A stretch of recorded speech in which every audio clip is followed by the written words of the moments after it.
Good morning, everyone. Hey, Welcome to the CKC channel. I'm your host, Ferry Master Calvin Klaassen. And yeah, so we are back with day 2 of the Paradigm Kings tournament. And it's heating up. Some players are leading the way. The top two guys, Craig is on full score with 3 out of 3, and Henry is on 2.5 out of 3. And Watu is on half out of 3. He's had a tough time, and Barry's even more tough with 0 out of 3. But there's still 3 matches, individual matches for everybody up for grabs. So technically, everybody can still grab first place, or at least join first place. But yeah, I just like to say welcome to my co-commentator, the ever so colorful commentator and boss of ACL, Ruben Salima. Welcome, Ruben. welcome. Thank you. Great to have you on board again. Ruben was also with us for the Four Queens tournament, and yeah, it's great to have you back for the Paradigm Kings one. And of course, welcome to the two players for this first match this morning, Watu and Craig. Welcome, guys. Hi. Thanks. Okay, so I think you can see the how shall I say, the mood of this morning. It's all about the chess right now. The guys are focused, so I think we can generate the new position. Do you? So we're gonna ask our organizer just to generate the new position. That's of course Lorenzo van Niekerk, and thanks to the sponsor again. By the way, sponsor is DDG Beauty and Health. So Lorenzo is just shuffling the position, giving it a couple of times over there. And what do we have here? Ooh, so guys, just to confirm, you haven't seen this position yet? I played this one yesterday. You played this one already, because it looks like a very, very similar one to a normal chessboard. So, This one. okay, so Craig says that he played this one with the white pieces. So do we want You to agree, shuffle Watu? it? Let's just ask the organizer. Lorenzo is going to shuffle it again. It doesn't matter. Okay, here we go. So we did another shuffle. Is that okay with you guys? You haven't played it before? No, not this one. Okay. It doesn't matter even if you've played it before. It doesn't matter. Yeah. All right. I don't think it matters. Okay, cool. So yeah, the players are fine now. I just need to sort out my background here, but I'll do that in a moment. Anyway, so the players, you can mute yourselves, and you can start playing whenever you are ready. Good luck, guys. So Ruben, let me just see what's wrong here with my background. An alien invasion there. Yeah. Uh, So when you first look at these positions, your first thought is like, how are you going to get those pieces out, right? So yeah. we established that these positions with queen on b8 are very difficult Yes. to Yes. get going. I think it might be a bit more convenient than the queen on g1, I think, because usually you would like to get castling. Okay, some guys don't castle, but in the case where you conventionally want to short castle, then it takes less time to get that going. Then you must get your queen out. But in any event, that is true, Ruben. We've seen some issues. In fact, yesterday we saw in the first game, Daniel Barry's trying to get his queen out earlier, or open it up, and then Craig managed to trap the queen on the diagonal with the true Yeah, we diagonal had a bishops. similar scenario with Jesse also doing the same in a game against Robin, I think. Yeah, I remember there were some issues in that game with the queens as well. Yes. So, yeah, I need to. Can my staff just help me with my background here? Because I think it's the lighting. Yeah. All right. Anyway, so yeah, we see a queen's gambit on the board: d4, d5, c4, and You can still call it the same, I don't think. yeah. I don't know. You want to call it a dragon's gambit or something, Yeah. but Can he keep the pawn by force? Let's say if he took on c4. took on c4. We saw Watu taking on c4 yesterday against Craig, and playing knight b6 and keeping it. But the issue was that oh, okay. But the issue was that yeah, Craig just took the center and developed casually, and ended up not having a bad position at all. So I think the point is the extra pawn is sometimes not worth the control. Because it's all Yeah, about yeah. the fight for the struggle in the center and space and initiative, and like it just didn't feel like Watu was up a pawn the whole game, even though he was. So that might be the issue. Bungie in the chat box says pawn takes pawn is good. Yeah, yeah. And you say spawn text spawn is good. Yeah, the idea I was thinking with was that if you go pawn takes pawn and then if he tries to recover it, you go b5 Yes. and protect it, just like in the Slav. Yeah. Or I thought Watu would also do that yesterday, but he ended up using a piece to defend. But yeah, I mean it's very natural to grab and try to keep. So yeah. But what is almost like trying to tempt black into taking that pawn, and black is taking a lot of time. yeah, and yeah, we had another perspective yesterday from David Gluckman. David saying that you shouldn't spend so much time in the opening, just get it on with, and then you have more practical chances with your time later on. Yeah, That's another viewpoint. I think that that you need to take your time, especially with these crazy positions, because you can go wrong so quickly, Ruben. The average amount of moves, especially in the Four Queens tournament, was so little for the games, like 20 moves, less than 30. So things happen yeah. quickly. So if you make a big blunder, especially with these crazy positions, it could be fatal, especially with the black pieces. So yeah, Ruben, tell me how much of this PC30 have you played? Do you have any experience? Yeah, I've played a few games with Lorenzo. And tell me what is your experience? Do you have any pointers for anybody that's starting off?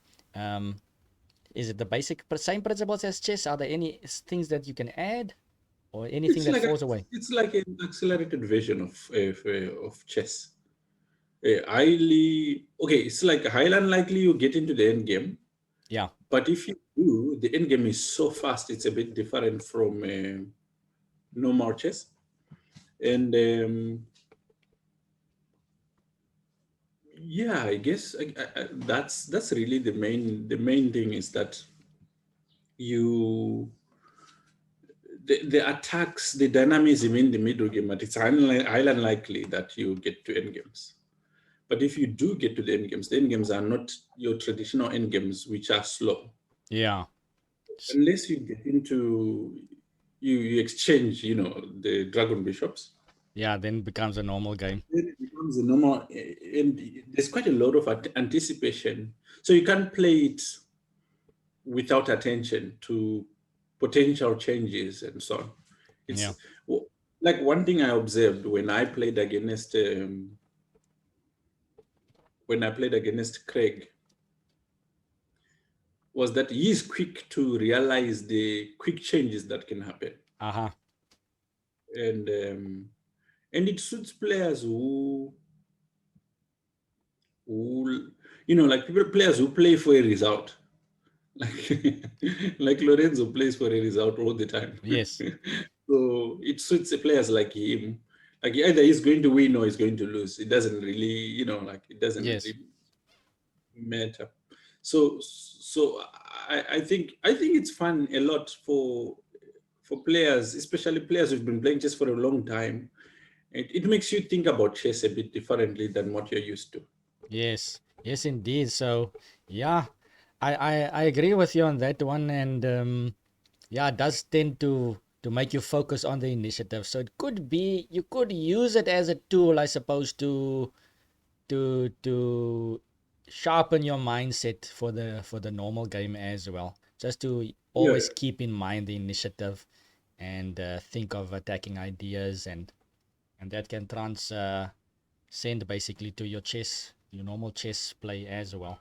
I can maybe say something that's also like quite directly like which happened with me. Like I played a couple of games with Lorenzo, and then I played a couple of games with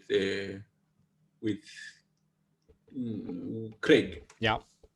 And One of the things that I realized after those games was that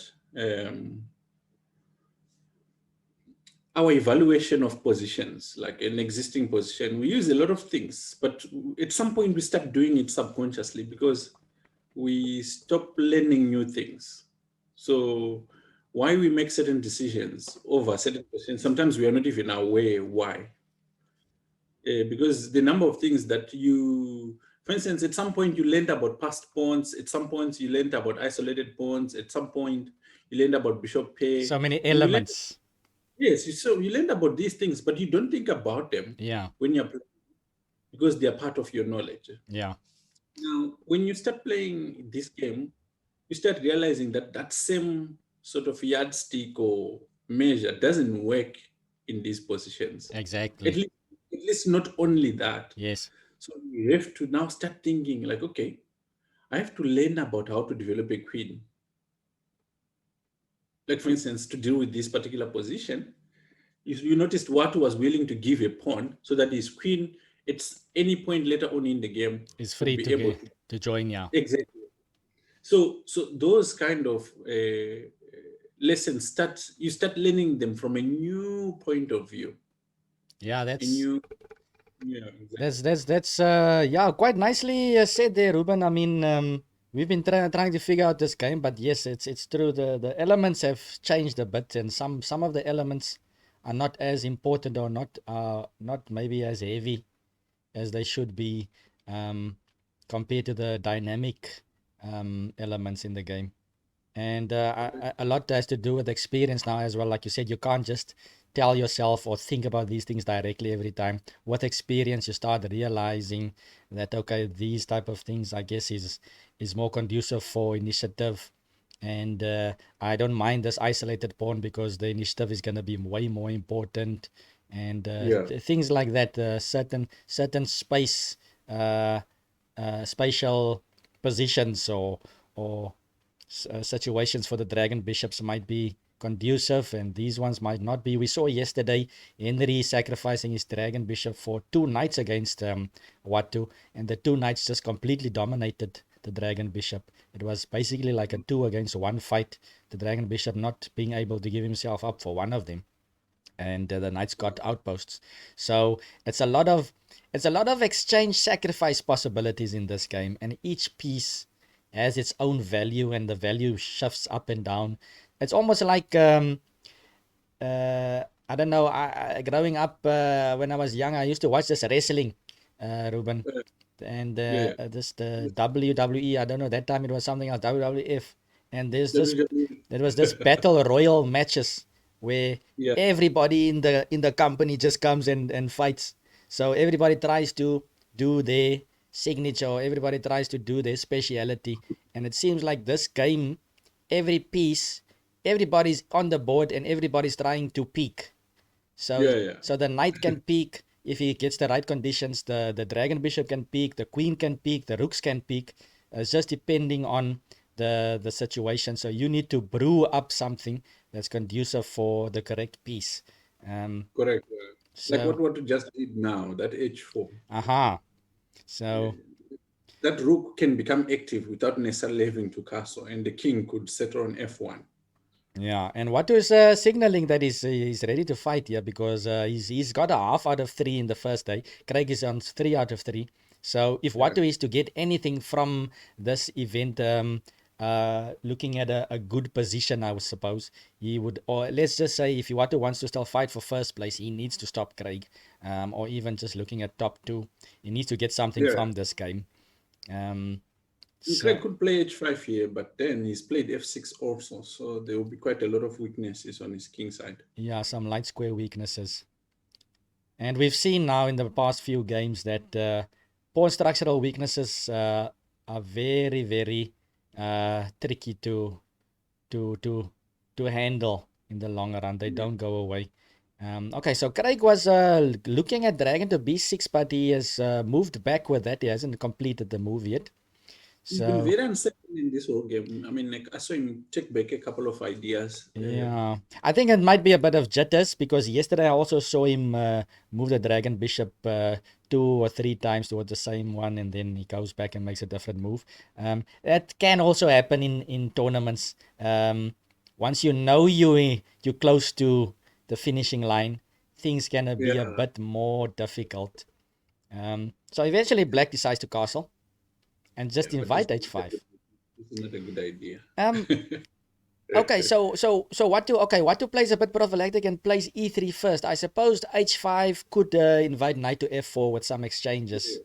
Because he wants to prevent that first, yeah. Yeah. Let's see. Bungie says dragon to b5 check was a possibility. That was quite earlier.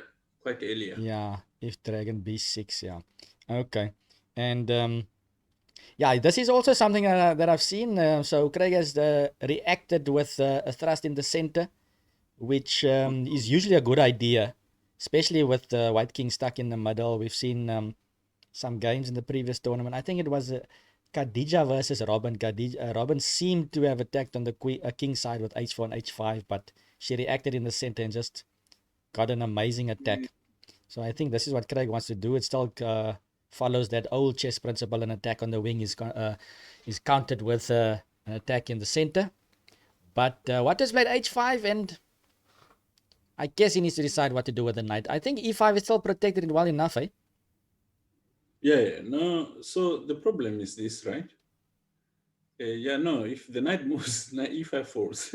Oh, because of the dragon bishop, of course. Yeah, so I think black is still okay with that e5 pawn. Yeah, but I don't think that's really where the issue is. But the question is, how should white continue? Is white going to go dragon to e2, dragon g1 to e2, just to continue development? Developing. Because knight g to e7 was played, and yeah, Watu has just played dragon to e2. And if we see something like e4, knight f4, the dragons are going to be a bit more blocked in. But I guess that is exactly what Watu would want here. That would look like a very nice French, eh? With the pawn on h5, the two knights. His pieces are free. Yeah, so I think black shouldn't do that. Black captures on d4, which makes sense because now if dragon takes, then a knight could land on c6 with tempo. But on the other hand, it's not so bad. I guess the dragon could move to f5 or something. Yeah, that would be a dream position, right? Yeah, so would you say dragon takes d4 is the move? Is pawn takes pawn possible, or is it just too passive? If there is any theory that could start to be made about these positions, it's that activity is very important. So any move, like for instance, pawn takes d4, which results in better activity for your opponent, you need to avoid. Yeah. Bungie was saying dragon e2 not good. I'm not sure because he said the e file will open. The e file is not open, so maybe not. Okay, so this is actually what happened. Dragon takes d4 happened, knight to c6, so the dragon is gonna have to move. Okay, I see Craig's idea. If you go to f5, he goes knight d6 again with another tempo. Knight d6. Okay, so that's the issue with this dragon bishops. You need to also protect them. But Bungie is also suggesting something interesting. He's saying after knight c6, the d pawn can go forward to d4 with a break and just open up more lines. That's also possible. d4, and if pawn takes pawn, then the rook e8, and you could potentially get the dragon bishop there on e2. So I think things are heating up here in this game. What, knight f5? Oh, dragon bishop to f5, right? Yeah. And then knight to d6? Yes. Could you get some discovered on h7? That's what I was thinking. Maybe take on h7 with check. Sure, but it's a lot to sack over there. You don't have a...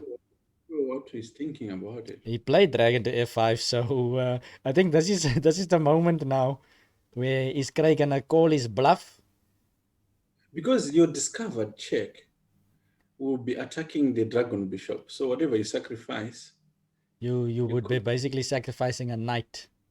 yeah. And knight to d6 is on the board, so Watu needs to show what his idea is here, because he's losing a bit of tempo here, and black's pieces are coming out very quickly. Dragon to a5 check is also another possibility at some point.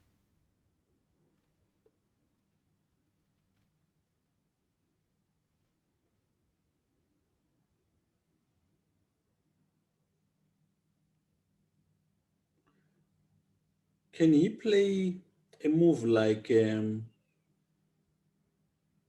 doesn't really make sense.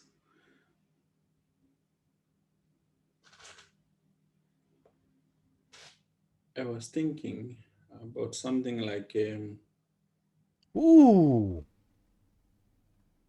Watu is holding his dragon bishop over h7.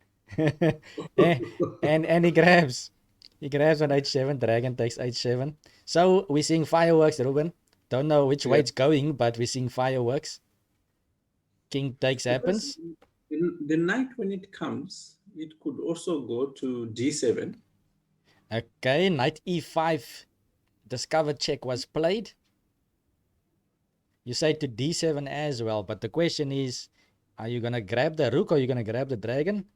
And the question is, what are you really getting after this? Is there a mating attack or something like this? I don't know. Feels like black has got a lot of pieces, and there's not Yeah, enough white pieces close to the black king. and Watu is very temperamental. If he's been playing like this and making mistakes, it could be just be continuing a pattern. Yeah, Or but okay, it's if you lots of let's say, sorry Ruben, let's say king g8 and knight takes dragon on f7. What does black take back with? Because I'm thinking about h6 after that. Probably rook takes and then h6, then black could probably not be too scared because he can always play a rook takes pawn on g7. I think black Yeah. should be okay, yeah. And it's a big price, a lot of material that Watu has just sacrificed the whole dragon. But I think it's the pressure, because he was losing a lot of tempo on that dragon bishop, and we all know that initiative is important here. You can get run over. Peg has been very uncertain, so he could make a mistake here. Yeah, maybe that's also what Watu is using in the game. Watu also a master of these type of psychological fights on the chessboard. We saw a glimpse yesterday of Watu doing what he does at the tournaments as well. He got up from the board and he was walking away, and he came back, Ruben. In a very, he had like 40 seconds on the clock and he did that.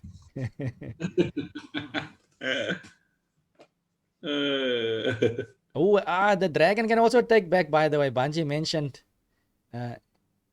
if knight takes dragon, which happened on the board, then the dragon on d8 can actually take. So I think black looks very secure. Besides the fact that the pawn is missing on h7, I think he looks very secure. Yeah, Craig again wanted to play dragon to a5, and he decides on that. And yeah, Banji also said here that the dragon is a good defender, but Craig decides to throw in a check. Watu blocks with his dragon. Dragon takes c3 check. Pawn takes c3. And Watu is just a piece down in a normal chess game now. Yeah, but that could be into his favor now. Yeah, of course, but a whole piece, I don't know. He has to take with the knight, right? On f7. Take with the knight, but then knight f5 is irritating. Take with the rook, then what happens? h6. So again, I think black is definitely winning, but now what is the best way to continue? Practicalities. Craig is on 5 minutes and 45 seconds. Watu almost has double his time, basically has double his time, and it's about fighting against yourself here. You know you're good, but your king is still uncomfortable. Yeah. So sometimes you need to allow your opponent certain things, and once you have an extra piece like this, sometimes you can actually be too stingy and want to not allow everything, but then you start clinching and you start playing too passively and you miss your opportunities. So this is a critical moment for black just to secure It feels things. like he must take with the rook, It feels like he but should then, take with the rook, yeah. but then his pieces are so uncoordinated. Yeah, he does take with the rook eventually. Watu throwing in h6 immediately. And I think Watu glanced at the time, perhaps. So he's Yeah, but if he plays for time, yeah, I feel like h6 was probably not even. most complicated. Yeah. But it seems like a Well, move that is just signaling I'm here, I'm fighting. yeah. Bungie has suggested something interesting, Ruben. After knight takes f7 instead of rook takes f7, h6 anyway. Knight takes h6, rook takes h6. That's what he Yeah. was suggesting. Oh, Aha. see, And then you at least have a perpetual. he's got a draw. Okay, after h6, black plays knight to e4 and he's signaling that he's willing to give up a pawn just to exchange another No, piece. but doesn't this allow knight f5? Knight f5 looks interesting. Mm. I'm also just looking. Okay, but okay, I'm too greedy for material. I was contemplating on just grabbing the pawn. But it's still not enough, eh? White still has just 2 pawns for the knight in that case. Yeah. But yeah, the knight on e4 is a strong piece. The problem with Bunge's suggestion, if you play knight takes f7, there is queen g6 Yes. and knight f5, those kind of ideas. Yes, that's still there as well. So rook takes isn't probably the best choice. Watu throwing in the hg, and these it's just another psychological thing. If knight takes g3, then it's mate on h7, just giving Yeah. your opponent that idea that you're still going for the king. Rook takes g7 was played, and Even it wasn't. It's not more. It's not a. It's not the. It's not mate, but it goes rook h8 with the queen, right? isn't it queen h7 mate if knight takes g3 in that situation? After pawn takes. Oh, of course. Yeah, Yeah. it's just queen h7 mate. Yeah, you can throw in rook h8 if you want to. Okay. Is he going to go queen check, followed by rook h8 check? Ooh. Interesting. I see Watu long castling in this game. Yes. So queen takes e4 is there. Queen check, king f8. Ah, Yeah. isn't that You just can't play. busted? You have to play rook f7 Oh yeah, rook f7. Yeah, rook f7. Queen check, rook f7, and then long castle perhaps. and wait. And then black has knight e5, covering the d7 square, and threatening knight d3. But queen b3, rook f7, you have rook h7 as well. Either after long castling or immediately. I thought that was slow because it's got queen f8. Queen f8, but you're tying down. Long castle. And then you're threatening rook d to h1. Phew, it's very interesting. I don't know, Ruben. I got a bit excited here with the normal chess on the board. Yeah, it's calculation now. Yeah, my mind feels free now. But yeah, I know that the Dragon Bishops played their part in this game. They set up this beautiful position. And I think that's the beauty about this variant. There's still so many elements of the normal game. So if you are a chess lover, you get a bit of everything. You get the extra initiative. You get the close to 0 draws. You still get the normal chess positions if you can. And you can use a normal chess board. You don't need to go out and buy a PC30 board. You can just use your normal chess set to do so. Yeah. So critical mode for Watu. He's calculating. He's got 9 minutes 40 seconds on the clock. Craig's got 4 minutes 30 seconds on the clock. If he takes the pawn, then he's just 2 pawns for a minor piece, right? Yeah. Okay. He just played queen b3 check, but taking the pawn, I think black would just play queen e5 or something, and just kill the game. Okay, but the check is still there. So rook f check, rook f7 on the board. Are we gonna see long castle? Are we gonna see rook h7? We Yes, could. below. Long castle could also, threaten rook h8. Rook What h8. about rook h6? Does it work? Rook h6 is also a possibility. So I don't know. The only thing is black's queen and rook is on b8 and a8. Otherwise, black is just completely winning. So it's time now. But if it was white's move now, white can play rook h8 check, followed by rook d7. or rook d7, yeah. But rook h8 looks so beautiful with queen f7 and then rook h1 mate coming. So And it's far away. and rook h7 is also another idea. But you said yeah, queen f8 is also in the air. But I think the knight is gonna be key on e5. Yeah. So what else does black have besides knight e5? But the problem with rushing with your knight to e5 is that f4 is always going to be a nuisance. Pawn to f4. Yeah, that was also an interesting idea.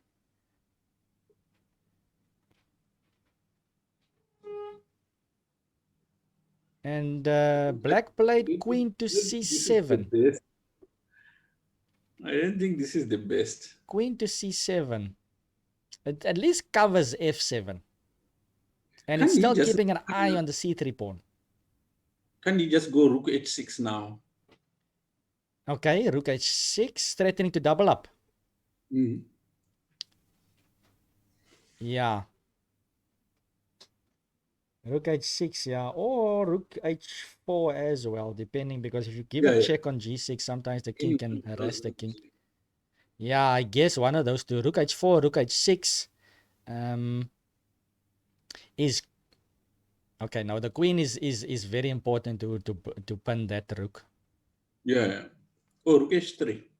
Or rook h3 as well, with potential of checking on the g file. Yeah. So it's just a matter of time. Does Watu have enough time to go for the king? Or does Craig have enough time to get his pieces in the game and secure his material advantage? Rook h5 is on the board. Of all the continuations, this one I didn't think was worth it. Because there's no check on g5. Yeah. Yeah.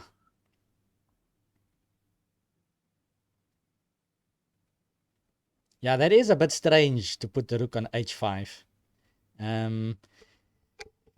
Yeah, Bungie says that...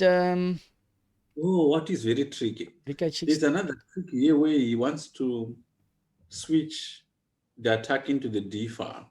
So he goes rook h, d5, and then the rook d7. Yeah. So another potential idea over there. It's good to keep your opponent busy on both sides. Yeah, Ruben, I've seen some amazing attacking games by Watu live. And then I walk past the board and then I see, okay, he sacked a piece or something and some tremendous initiative. But then I'm puzzled. I don't see what's happening next. And then he just comes up move after move with something to keep the initiative. So Watu is very known and very attuned to this business he's in right now on the board. But okay, Craig also very tenacious. He's an extra piece up. And perhaps biggest thing on black's mind should be what to do after rook d to h1. How are you going to get your king safe? Is it safe on e7? Why do you think rook h5 was for if black plays knight a5, you can play rook takes a5? But I don't think so, no. Okay, yeah, maybe not necessary. But knight e5 is on the board. Knight e5 and Watu just played the rook d to h1. So there's nothing to think about that. But the question is, okay, so white at least there's a perpetual. Is there even a mate on the board? I don't see a mate. Yeah, but okay, white is too promising for white. The rook on a8 is hanging, so at least he could threaten to win the rook. But let's say black plays rook to c8, for instance. Rook to c8 threatening queen takes c3 check. But in that case, I think white already has a draw with just checking the king on the h file the whole time. Correct, yeah. What about knight g6? Knight to g6, stopping rook h8. Okay. Now this would have been a bit more useful if the rook was on h3 or h4, for something on the g file. Yeah. And Craig is holding the rook on c8. Is he gonna let it go? And he has played the rook c8 with 1 minute and 40 seconds left on the clock. So Watu has a draw, but the question is he going to want to take the draw? And can he afford not to take the draw? Because of course Craig would be very happy with the draw. He's got full score, so half a point would still keep him moving in the right direction. Watu now is gonna. I think Watu's going into the tank now, Ruben. Yeah, he's got the time. Yeah. I would look for mate here. But this Queen C3 check is such a huge threat. Do you have time? Well, what am I losing? You're losing swapping off queens. Yeah, no, of course. My word. You know, yeah, I mentioned this before, Ruben. Watu's got this thing where when there's so much pressure on the board, he just makes a move to sustain the pressure. He plays King C2. Now, from first instinct, I don't like that move, but he's telling Black, okay, I still want to, yeah. But I don't know. I don't like it. Ooh, and Craig comes up with a killer move, yeah, I think. Queen C4. Why do you think it's decisive? I mean, what? It kills the perpetual. It kills everything. There's no perpetual. He's a piece up. So maybe Watu can play Rook H8 check and take on C8. Then Black will have to go back. Queen takes C8. But still, he's running out of ammo.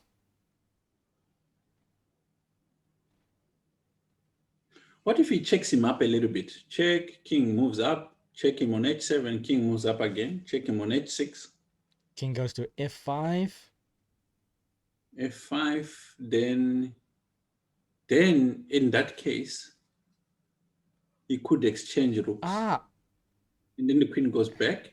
The queen can't go back because it can be pinned on E6. Do you get the idea? Oh, wait a minute. So Rook H8 check, King G7, Rook 1 to H7 check, King G6, Rook H6 check, King F5. Yeah. Rook H5 check, and if Craig doesn't want to repeat, he goes King E6. Then he takes. And then the Rook takes C8. Ah. Yeah. Okay. Still there's a perpetual. So Black would have to rather go back to G6 and then the perpetual happens, yeah. So, but is there nothing on F7 as well with that Rook hanging? Can't you play after Rook H7 check, King G6, Rook H6 check, King F5? Can't you somehow remove the knight? No, you can't. So Rook H8 check is played. No, I see what you mean. You can after King F5, right? Yes. You can take on C8 first, which forces queen takes, and then you take on E5 with check. No. You still need to throw in the check. You need to H5. throw in the check, but then it depends with where you go. G6, yeah. Okay, so Rook 1 H7 is played, check, King G6. What you can see, this kind of patterns, is very good at that. Yeah. You know, if what teaches you chess, you think that he is a positional player. Mm-hmm. If you discuss chess with Watu or whatever it is, you think he's a positional player. Uh-huh. If you play with him, he doesn't play like he talks. Yeah. Yeah, no, definitely. I think a lot of times he thrives in these positions where there's chaos on the board. But yeah, I think it's just his understanding and experience does also complement the positional side of chess when you hear him talk. Yeah. Okay, so Rook H6 check is played. Where is the king gonna go to? Craig can, I guess, go to G7 and just say he wants to draw. Yeah, Craig doesn't mind. I don't think King F5 is necessary here. Is he gaining time? Yeah. What do you mean is he gaining time? Yeah, they're getting 15 seconds after, but only after the move comes back to you. So, okay. Yeah, so it's a bit funky, the increment, but when it comes back, then you get your 15 seconds. So Craig opts to go King F5. King G7 looks a bit scary, but King F5 looks the same to me. So I don't know if Craig is playing 4-1. Getting an extra point will extend his lead further from Henry. So, and this is of course his last game against Watu. So his last 2 games are against Henry. So depending on what Henry does in his next game against Parrish, it might be a run between these 2 guys. So King F5, what now? We said Just Rook H5 check. Rook H5, and if Black decides to go King E6, then we have Rook takes C8. Yeah. Now it's quite obvious when you're here, right? Yeah, and Rook H5 check, King G6. Then he's got a forced perpetual where he goes. Rook 8 to H6 check. King G7. No, he can't. He can't go Rook 8 to H6. Is the king gonna escape to E7? Yeah. Yeah. What finds it? But I think Bungie was saying G4 check. Okay, throwing that in there as well seems interesting.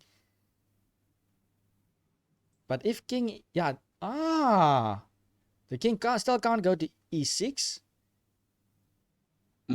So, and if the king goes to, what can he do after G4? What about take it? With what? With the king? Yeah, it looks like a repetition is gonna start. Yeah, G4 is interesting, but yeah, that's a good question. So Rook H6 check again on the board. I'm expecting King F5.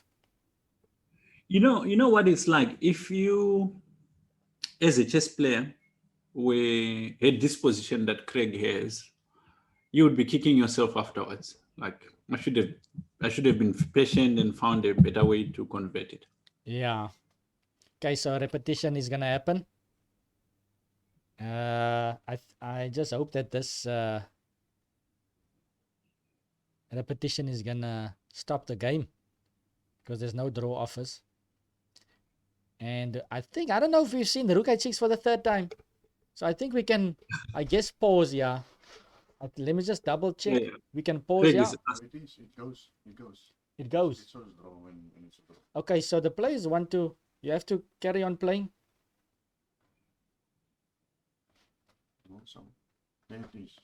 Oh, draw. It's a draw. Yeah. Okay. The position says it's a draw. Let's pause the clock. Let's just save the game. All right. Craig, you can hear us. Watu can hear us. I didn't officially decide if I was gonna go for it yet. Is it? You gotta lay out threefold, but Yeah, it's fine. it says draw at the bottom. Oh, okay. It says draw. Okay. So I see. there's no deciding. It's just a computer that if there's a repetition, it happens. So, Okay. Okay. So Watu, can you hear us as well? Yeah. Okay. So interesting game, guys. Ending up in a repetition over there. Tense game. Ruben, do you mind if would you like to ask the guys some questions? Yeah. No, I was just curious. When you exchanged the last Dragon Bishop, were you quite happy with that position you were going into? I was thinking King F1 maybe. King F1. Yeah. No, actually, what I for some strange reason, what I overlooked was that I forgot that I'm when I take the knight, the dragon, I'm taking with the piece. I just completely forgot that. But I have a very good position. No, so like dragon takes H7 is actually a mistake. That seemed like a lot to sack there, but you at least got something out of it. But maybe maybe you initially I didn't. No, I thought you were kind of forced to do that because after knight c6, hitting the dragon bishop, goes to f5, knight d6. If you just move back, black is gaining so much time and. No. Yeah, but then instead of dragon f5, I should just play dragon c3. Yeah, and go back perhaps. I think it's quite a nice position because my pawn. I'm threatening to play h6. Yeah, and Craig's pieces were not well coordinated. No, not at all. Yeah. So I missed a chance to get a good position. But initially I saw this dragon f5, knight d6, but it's also, but yeah, I think dragon f5 was a mistake then. I should just play dragon c3. What does he play then after dragon c3? B3. Dragon b3 is even better. But dragon c3, you cannot attack the dragon. Let's just go back to that position, Calvin. Well, when Watu plays dragon f5 early. Let's go back. Whilst he's doing that, I had a question for you, Craig. Yes? You seem very hesitant in this game. No, you see, it's so many Yeah. possibilities Uh-huh. that at times when I move, then I'm like, whoa, you can do that. Oh, okay. Yeah, you see, so you gotta make extra sure, and I know Watu's pushing to play fast so that he can put me under pressure on the clock. So I need to just make sure my moves are perfect, but also in time. So a lot of double guessing moves there. Yeah, of course, but that's why I was not so accurate, because I realized that in this game, when you are defending, you need time, because there are so many possibilities. So my strategy was just to get a very aggressive position, which I got. And it's easier to play when it's aggressive. You just play many. You don't have to care. I don't care about accuracy. I just make the moves, and so I'm playing more rapid. I must figure it out. Yeah. So, but here probably no. I like dragon c3, and the reason I want to aim at f6. Oh, the problem I thought with dragon c3 is I'm gonna push d4, eh? Yeah. Okay, but d4 I don't mind. It's 2 pawns, huh? What is it? Oh, you wanna take ed and then I play rook e8. My dragon will have to be. Funny. Yeah. Okay. I think this is also something I was considering. So it means, how do I go one move back? You can Just just pause first. just hang on. Yeah. Pause. Okay, then I'll have to play dragon. Dragon e3, yeah, that's what I thought is best for you. Mm-hmm. And now I don't have tempo moves, and you've got all your pieces active and ready to attack. I was not liking this. Yeah, because now, okay, you have knight a5. But then knight a5, dragon c2 is very good. Yeah.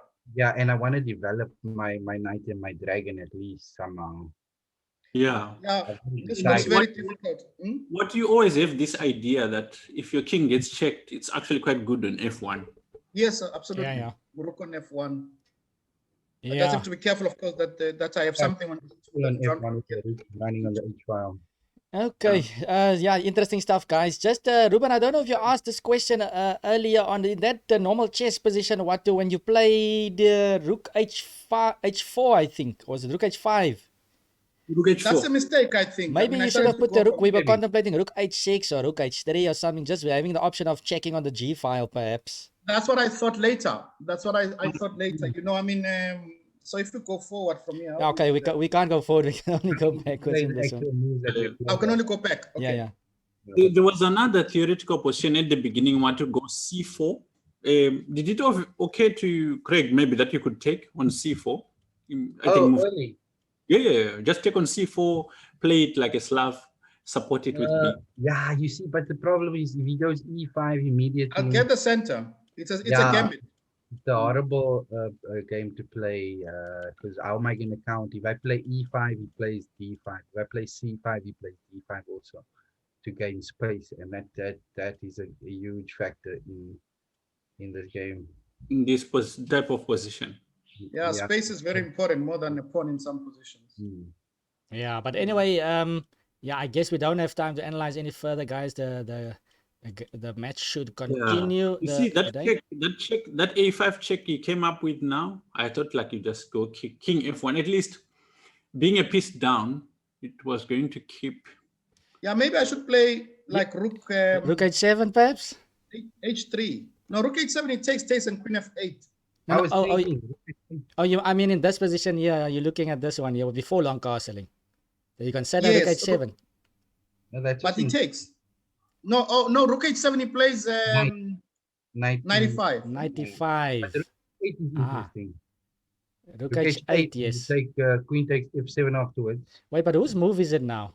White. So rook h8, I was thinking you might go for. Yeah, but you take and then you play queen f8. Yeah, now you just need your Yeah, you want tempo down. No, f8. No, queen f8. No, you get a check and then I don't know. Doesn't seem enough, yeah. It's not But is enough. Castling after this? I think. But he when? got- I'm gonna go. When? Yeah. Yeah, but Castling. Cousin 95, 95 something. The knight is strong, then queen to 7. Yeah. Nothing. But then maybe rook h3. Ah, I don't know. We knight to 6. Castling throws. Yeah. Knight Yeah. to 6. But okay. Yeah.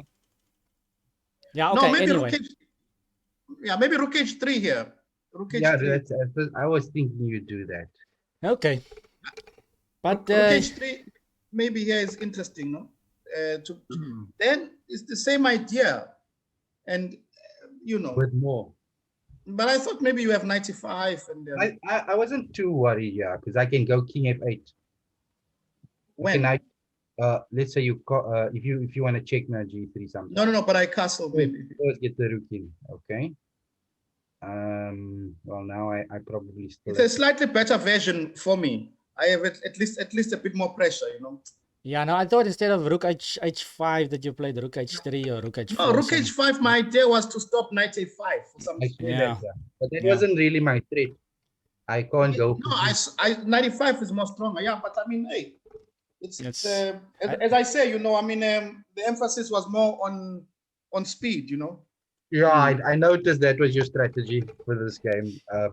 So my emphasis was just on keeping not blundering. All right, guys. And yeah, I'm Anyway. gonna have to cut it there, guys. We have to move on to the next Well match. played. Interesting stuff. Well, played, guys. Well So a draw it is over there. The guys split the point. The next match will be between Henry Steele and Daniel Barish. So we see a very interesting chess game happen at the end, with some sacrifices and a repetition. Ruben, we don't see that often, but Yeah. fighting chess all the way. Okay, How many so how many moves? Sure, I'm not sure. I'll have to just double check. It's about 30, I would say, because the moves, like I saved it already, but the moves we can't go back to the end position. Yeah. Quite an interesting game. So yeah. Okay. So thanks, Ruben. Thanks, Watu and Craig. We will see you guys later. For your last 2 matches, and thanks, guys, for watching. We will be back very soon in the next 10 minutes to start the next match. Cheers. right. Cheers.